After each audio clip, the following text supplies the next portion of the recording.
तो स्टार्ट करते हैं 4.1 का क्वेश्चन नंबर 2।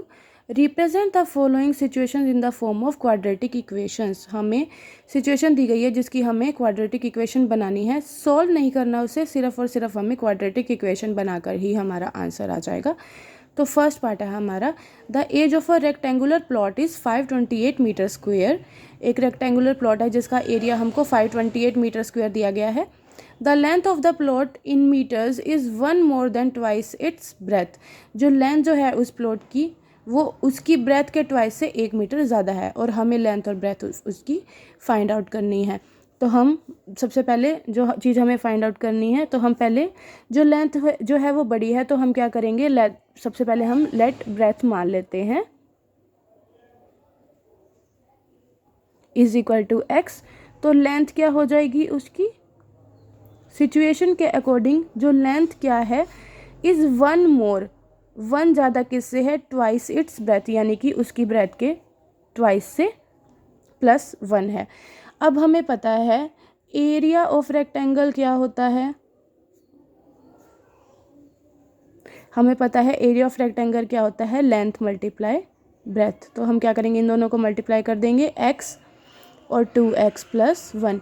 अब हमें एरिया ऑफ रेक्टेंगल ऑलरेडी दिया हुआ है 528, तो बस हम इसे सॉल्व कर लेंगे। 528 इज इक्वल टू एक्स को मल्टीप्लाई 2x स्क्वेयर से, 2x से तो 2x स्क्वेयर हो जाएगा, x को मल्टीप्लाई 1 से ये x हो जाएगा। हम क्या करेंगे, सब कुछ लेफ्ट हैंड साइड में ले जाएंगे, -528 इज इक्वल टू 0। तो ये हमारी क्वाड्रेटिक इक्वेशन बन गई जिसको सॉल्व करके हम लेंथ और ब्रेथ फाइंड आउट कर सकते हैं। तो हम यहाँ पर लिख देंगे hence this is required equation. हमें इसे सॉल्व नहीं करना, हमें सिर्फ लीनियर फॉर्म में, क्वाड्रेटिक इक्वेशन की फॉर्म में इसे लिखना था। तो सेकंड पार्ट है हमारे पास, the product of 2 consecutive positive integers is 306। We need to find the integers. Consecutive का मतलब क्या होता है, पॉजिटिव इंटीजर्स, लगातार। फॉर एग्जांपल अगर 10 है तो इसका अगला इंटीजर क्या होगा, हमें इसमें +1 करना पड़ेगा, जो क्या होगा 11। अगर हमें 11 का अगला कॉन्जिक्यूटिव इंटीजर फाइंड आउट करना है तो वो क्या होगा, उसमें हमें +1 करना होगा, जो होगा 12। तो हमें क्या करना है, product of 2 consecutive positive integers जो हमें 306 दिया गया है, हमें वो इंटीजर निकालना है।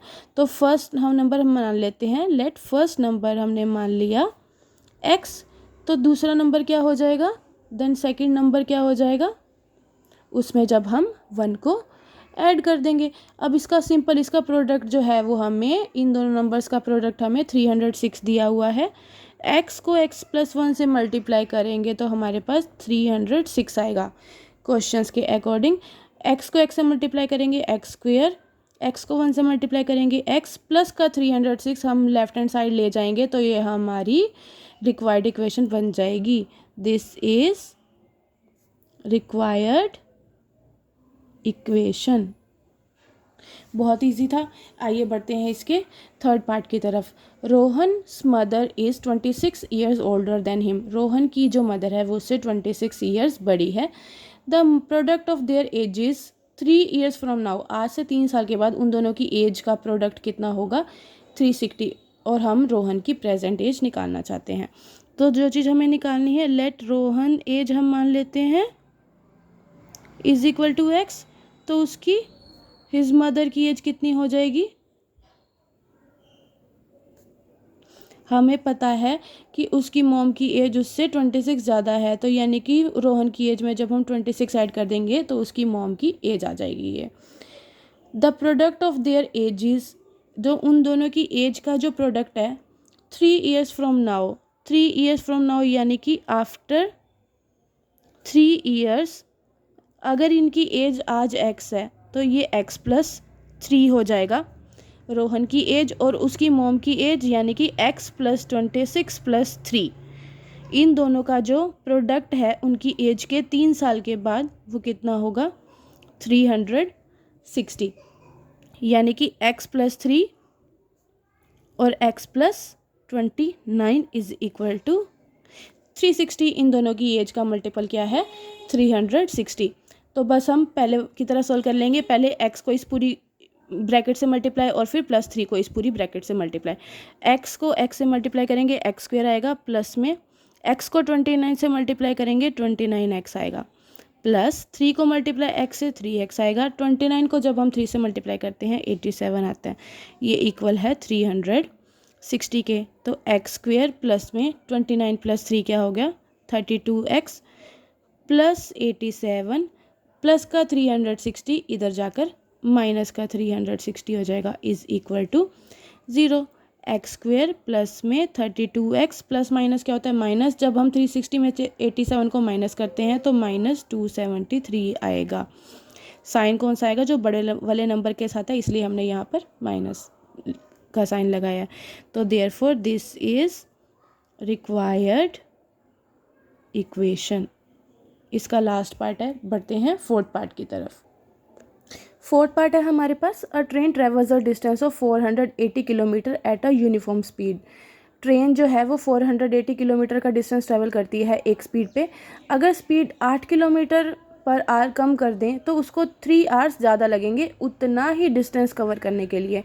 हमें क्या करना है, स्पीड निकालनी है ट्रेन की। अब स्पीड निकालने का फॉर्मूला हमें पता है क्या होता है, डिस्टेंस अपॉन में टाइम। तो अगर हमें टाइम का निकालना हो तो हम क्या करेंगे, बस इन दोनों को एक्सचेंज कर देंगे। ये क्या टाइम का फॉर्मूला क्या आ जाएगा, डिस्टेंस डिवाइड बाय स्पीड। अब हमने क्या करना है, स्पीड फाइंड आउट करनी है। तो हम मान लेते हैं लेट स्पीड ऑफ ट्रेन, हमने मान लिया x, और डिस्टेंस कितना कवर करना है दोनों ही केसेस में, चाहे वो यूनिफॉर्म स्पीड से चल रही है चाहे वो 8 किलोमीटर पर आवर लेस से चल रही है डिस्टेंस, तो उसका फिर भी 480 किलोमीटर ही उसने ट्रैवल करना है। अब हम क्या करेंगे, हमें फाइंड आउट करनी है स्पीड, तो हम पहले क्या करेंगे, टाइम निकाल लेंगे। टाइम इन नॉर्मल स्पीड कितना हो जाएगा,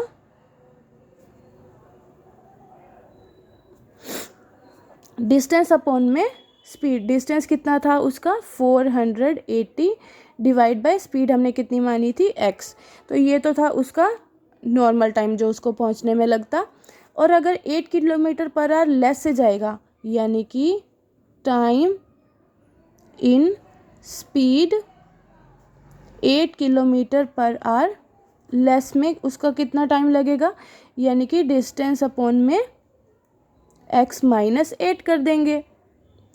स्पीड में से हमने क्या किया, 8 किलोमीटर माइनस कर दिया, क्योंकि ये दोनों सिचुएशन हमें दी गई थी।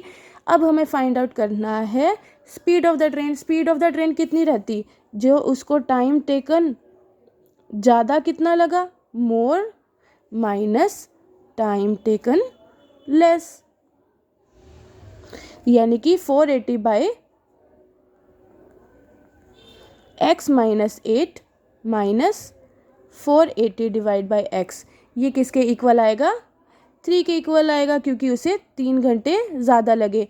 कितना ज़्यादा उसको ट्रैवल करना पड़ा और कितना उसको लेस ट्रैवल करना पड़ा, इज इक्वल टू 3। तो बस हम एलसीएम वाले मेथड से सॉल्व कर लेंगे। x और x माइनस 8 का एलसीएम क्या आएगा, इन दोनों का ही मल्टीपल। x माइनस 8 की टेबल में x माइनस 8 x 1 पर आता है, तो हम क्या करेंगे, x को मल्टीप्लाई कर देंगे 480 से 480x, माइनस x को x से मल्टीप्लाई करेंगे 1 पे, तो हम क्या करेंगे, 480 को हम किससे मल्टीप्लाई करेंगे, x माइनस 8 से। राइट हैंड साइड वाला 3 हम एज इट इज़ लिख देंगे। ऊपर वाले सिचुएशन को सॉल्व करते हैं, 480 माइनस 480x, यहाँ पर भी x था, माइनस माइनस प्लस हो जाएगा। जब हम 480 को 8 से मल्टीप्लाई करेंगे तो हमारे पास आ जाएगा 3640, और डिनोमिनेटर को मल्टीप्लाई करते हैं x स्क्वेयर, x को x से मल्टीप्लाई किया x square minus as it is 8x is equal to 3। ये हमने देखा प्लस माइनस आपस में कट हो गया, तो हमारे पास क्या बचा, 3640 अपॉन में x square minus 8x is equal to 3। बस हम क्रॉस मल्टीप्लाई कर देंगे। 3640 किसके इक्वल आएगा, 3 को मल्टीप्लाई x स्क्वेयर से करेंगे 3x स्क्वेयर माइनस 8 3 24, और x को एज इट इज़ लिख देंगे 3x स्क्वेयर माइनस 24 प्लस का 3x40 इधर जाकर माइनस 3640 हो जाएगा। तो ये जो थी हमारी this is required equation. Quadratic equation. तो ये हमने 4.1 यहाँ पे कंप्लीट कर ली। होप आप लोगों को समझ आ गई होगी। वीडियो को लाइक, शेयर और सब्सक्राइब करना बिल्कुल मत भूलिएगा। हम इसके बाद बढ़ेंगे एक्सरसाइज 4.2 की तरफ। Thank you.